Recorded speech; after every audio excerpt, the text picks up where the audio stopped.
Hey, BC, it's Nate. It's early March, and I'm just gonna go through some of the stuff I found in the past month and a half. Uh, I've been sick. I don't know. It was some sort of virus or the flu. It wasn't the flu. I actually went to a doctor, and I was just fucking just sick as a dog. Sore throat every morning, stuffed up sinuses. I basically lived on herbal tea and chicken noodle soup and NyQuil, nice little cocktail of crap that's not hadn't really worked. I don't know. I'm feeling a little better now, but whatever. Um, this first batch of stuff is from a consignment shop I go to pretty regularly. You had some stuff in there that I hadn't seen previously. Um, a wide variety, primarily classic rock. Uh, some, but this here, Environments. This is turn your hi-fi into psychoactive device. Um, it's useful for hypnosis and better than pot and safer, better than booze and safer than pot. Um, Life magazine said in, I believe it was 1979, and with further research, they would have to probably concede that it would be better than pot and safer than booze because anyway. But it's basically it's just ocean sounds. It's really it's very relaxing, soothing. Uh, Robert Plant Pictures at 11. This is another one. This is one that I didn't have. I thought I did, but I'm getting closer to filling out his discography from the 80s and early 90s. I found a couple of from Bebop Deluxe. I had heard a little bit from them before, but I wasn't a huge fan. This is from 1978. It's plastic or Drastic Plastic. I believe it's on the Yellow Harvest label. Yes. Of course, they that Harvest label put out some of the first Pink Floyd records, I think. I don't know. I think Metal was on that, from what I remember. This is really good stuff. And I also got uh, Best of the Rest of. Came in a audiophile sleeve, which I was quite pleased at. This was also on the Yellow Harvest label. That's good stuff. I think the first side of that Best of the Rest of is studio, and the second side is live. There's a New Order 12-inch single, Thieves Like Us, from '84. This is my.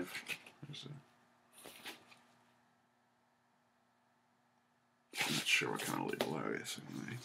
Anyway, probably a custom label. That's my first bit of New Order. I had found a Cure 12-inch that I picked up last time. I showed in my last video. That was my first Cure record. This here is Stack Ridge Friendliness. Yeah, this is good. This is really good. Psych era folk from 1973. It's some from the MCA label. It's really good. Full acoustic guitar stuff. ECM, Keith Jarrett, Staircase, 2-record set. That was my wife's iPad. On ECM, of course. It's fantastic. Jesus, Keith Jarrett's just a friggin' genius. Even, I mean, as a solo piano player, you could just do so much. Let's see, Gentle Giant, The Missing Piece. This is one of their later pieces, their later records. I think it's all right. It's got more of a classic rock than like a prog feel to it. It's more accessible. I think they were trying to be more radio friendly or something like that, and it didn't work. This jumped out at me, and I was pretty psyched to find it. Steve Vai. These were all $3. Steve Vai's Flexible, his first solo record, and it's on holy cow, I can't read it. Akashic Records.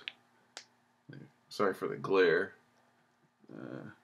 But yeah, this is spectacular. I mean, he was just shortly before this working with Frank Zappa, so there's a lot of really the lyrics are pretty funny. He had a pretty good sense of humor, and of course it's Steve Vai, so he's a fucking virtuoso. He's a brilliant guitar player. Oh my god! And this was his first solo record, and I was surprised to see this. I was just $3.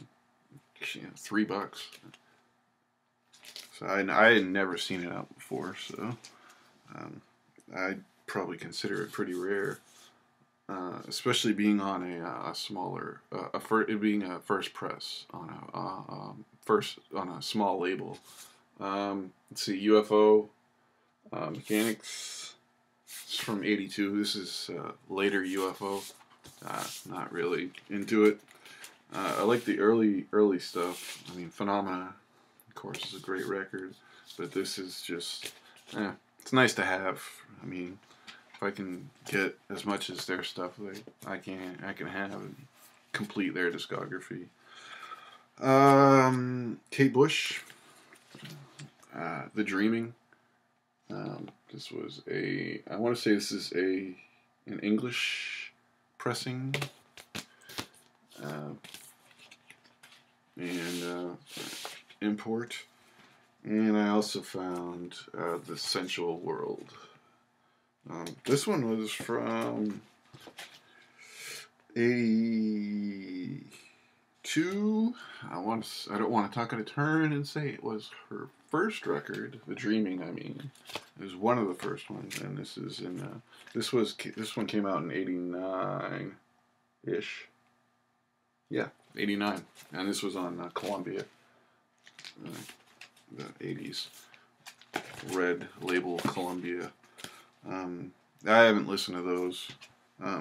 Maybe when I can't sleep at night, I will put some Kate Bush on so I can sleep at night. Brian Auger's Oblivion Express. This is some good early Brian Auger. It's some good prog. Thoroughly enjoyable.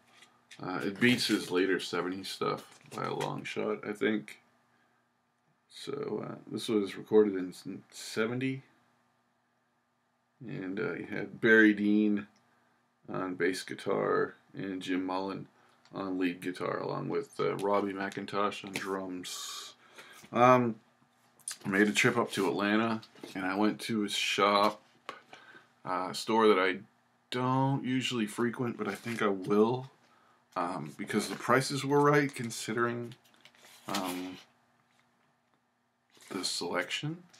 I got fucked on one though. The Vanilla Fudge record. It's supposedly the beat goes on, and I didn't check it before leaving. and it's Renaissance, and I already have a copy of Renaissance, but this I think this one sounds a lot better than the copy that I have on the shelf, so I may just Frankenstein it, and it'll yeah, I guess it'll be a wash, but I'll still be on the lookout for this one, because it doesn't even have like Vanilla Fudge music on it. It's just a bunch of weird stuff. 7 Seconds, Walk Together, Rock Together. I don't even know. I think this might have been a later repress of this. But this is a friggin' amazing record. I saw them live. They're still doing it. 30 years later.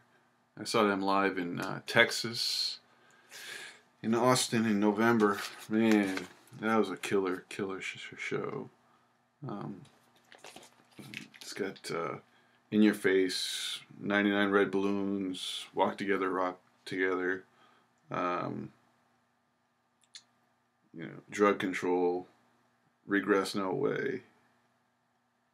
Yeah, it's a fantastic album. This is on BYO Records. Originally came out in '86. Another one I found on BYO was Youth Brigade, Sound and Fury. It's got Sync with California on it, Modest Proposal, and Did You Want to Die, which is Did You Want to Die, which is an anti-suicide song, which is great. This came out in '83. Which is a lot earlier than I thought it did. But these were both in friggin' dead mint condition, and they didn't look like they'd even been played. I'm not sure what year they were pressed, but Metal Theologian had actually, he and I had been corresponding, or writing back and forth about, I think it was Prince Jammy Meets the Invaders, dub record. And he then asked me about or what I thought of Augustus. Oh, what's the guy? Drew blank. But anyway, he told me about King Tubby's meets Rockers Uptown, and holy shit, is this some fantastic dub. This is some of the most. This is killer reggae I've heard. It's just from Keep On Dubbing all the way to Frozen Dub on the back on the side B. It's on Clockwork Records.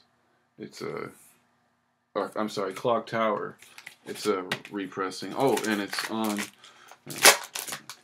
And it came in one of these. Fucking, I hate these Blake sleeves, man. How can you people do it? I mean, they keep them. This sound. Why don't? What the hell? See, these are the sleeves that I use. Okay, it's so much easier. So much easier, and they don't have that sound like nails on a chalkboard, man.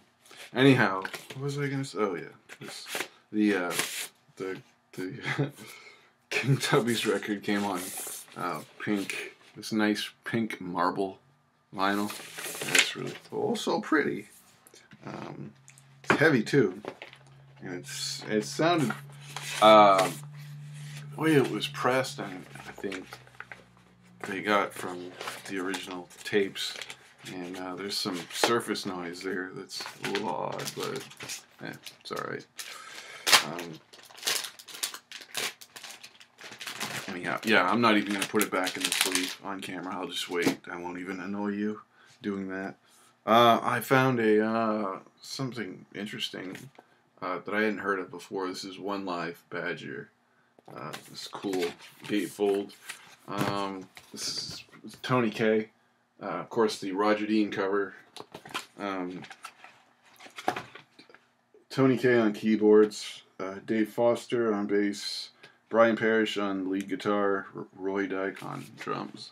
It's not as heavily progressive, not as progressive as Yes's stuff, and definitely not as progressive as like ELP or King Crimson, but it's got some prog elements, but it's more harder classic rock. It's really good. It's good stuff. It was a blind buy, really. I saw the Tony K and the Roger Dean cover, and I was like, well, why not? I'll go for it. And the new Cactus band, Son of Cactus, and it's not even Cactus. I don't know how they managed to use that name. There was not one member of the band Cactus on this album. Mike Pinero was on it from Iron Butterfly. Dwayne Hitchings, Roland Robinson, and Jerry Norris. It's not a bad album, but it's not Cactus. It's decent classic rock. It's standard fare. It's nothing to write home about. I paid $5 for it, so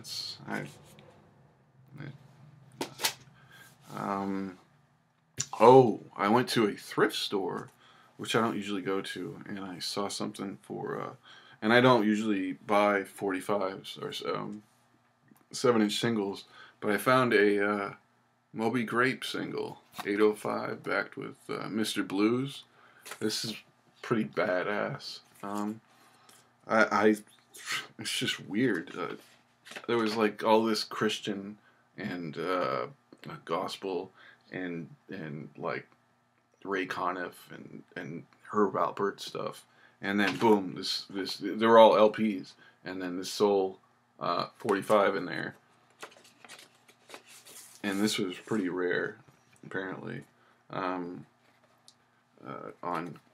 Columbia. It's an original pressing. Side A with 805 on the side with 805, kind of scratched, and you can hear some clicks and pops, but it didn't skip or anything, so it sounded reasonably good, and it'll go nicely with my copy of what's the title? Let's see.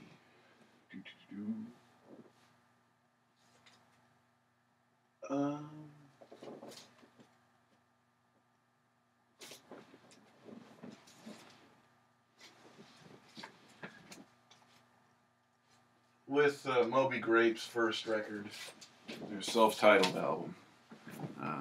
Unfortunately, this one I've got has no inner sleeve or poster, but it is the 2i Columbia original pressing, and I'll gladly just sort of put it in the same sleeve, same plastic sleeve. Of course, it's the same album cover. However, it's cut off, and you can't see Don Stevenson giving the finger to. Anyway, yeah. So that's basically it. 18.5 minutes. That's about it. Nothing new going on here. Planning a trip up to Maine in August, so I'll be stopping into Boston and probably Portland, Maine. I'll be heading up further north, and I should be heading out on cruise in about 2 months. That'll be nice, a nice little vacation. So hopefully my cold or whatever this is will be long gone, and I'll be able to enjoy it. But anyhow, have a great week and a great month of March. And remember, change your clock and spring forward or whatever it is. Don't hurt yourself. Anyway.